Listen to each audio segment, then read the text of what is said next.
ನಮಸ್ತೆ, ನಂದಿನಿ ವೆಜ್ ರೆಸಿಪೀಸ್ಗೆ ಸ್ವಾಗತ. ಇವತ್ತು ಮಡಿಕೆ ಕಾಳು ಮೊಳಕೆ ಬಂದಿರೋದನ್ನು ಕೋಸಂಬರಿ ಅಥವಾ ಸಾಲಡ್ ಯಾವ ಥರ ಮಾಡೋದಂತ ನೋಡೋಣ ಬನ್ನಿ. ಇದರಿಂದ ನಮ್ಮ ದೇಹಕ್ಕೆ ತುಂಬ ಉಪಯೋಗ ಇದೆ.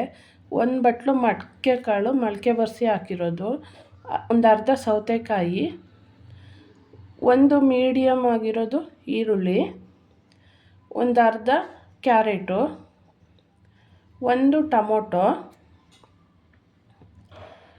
ಒಂದು ಅರ್ಧ ಪೊಮೊಗ್ರನೇಟ್ ದಾಳಿಂಬೆ ಹಣ್ಣು, ಪುದೀನ ಮತ್ತು ಕೊತ್ತಂಬರಿ. ಇದು ನಮ್ಮ ದೇಹಕ್ಕೆ ತುಂಬ ಉಪಯೋಗ ಇದೆ. ನಿಮಗೆ ರುಚಿಗೆ ತಕ್ಕಷ್ಟು ಹಸಿರು ಮೆಣಸಿನ್ಕಾಯಿ, ಉಪ್ಪು, ಚಾಟ್ ಮಸಾಲ ಮತ್ತು ಬ್ಲ್ಯಾಕ್ ಪೆಪ್ಪರ್, ಲೆಮನ್, ಒಂದು ಅರ್ಧ ನಿಂಬೆಹಣ್ಣು ಹಾಕಿ ಇದನ್ನು ಚೆನ್ನಾಗಿ ಮಿಕ್ಸ್ ಮಾಡಬೇಕು. ಇದು ತಿನ್ನೋದ್ರಿಂದ ಇದರಲ್ಲಿ ಬಿ ವಿಟಮಿನ್ನು ಜಾಸ್ತಿ ಇರುತ್ತೆ ಮತ್ತು ನಮ್ಮ ಮೂಳೆ ಸ್ನಾಯು ಗಟ್ಟಿಯಾಗಲಿಕ್ಕೂ ಕೂಡ ಸಪೋರ್ಟ್ ಮಾಡುತ್ತೆ ಮತ್ತು ಇದರಲ್ಲಿ ನಾರಿನಂಶ ಕೂಡ ಇರುತ್ತೆ. ನೋಡಿ ಯಾವ ಥರ ಸಾಲಡ್ ರೆಡಿಯಾಗಿದೆ. ಪ್ಲೀಸ್ ಲೈಕ್ ಮಾಡಿ, ಶೇರ್ ಮಾಡಿ, ಕಮೆಂಟ್ ಮಾಡಿ, ಸಪೋರ್ಟ್ ಮಾಡಿ friends. Thank you for watching.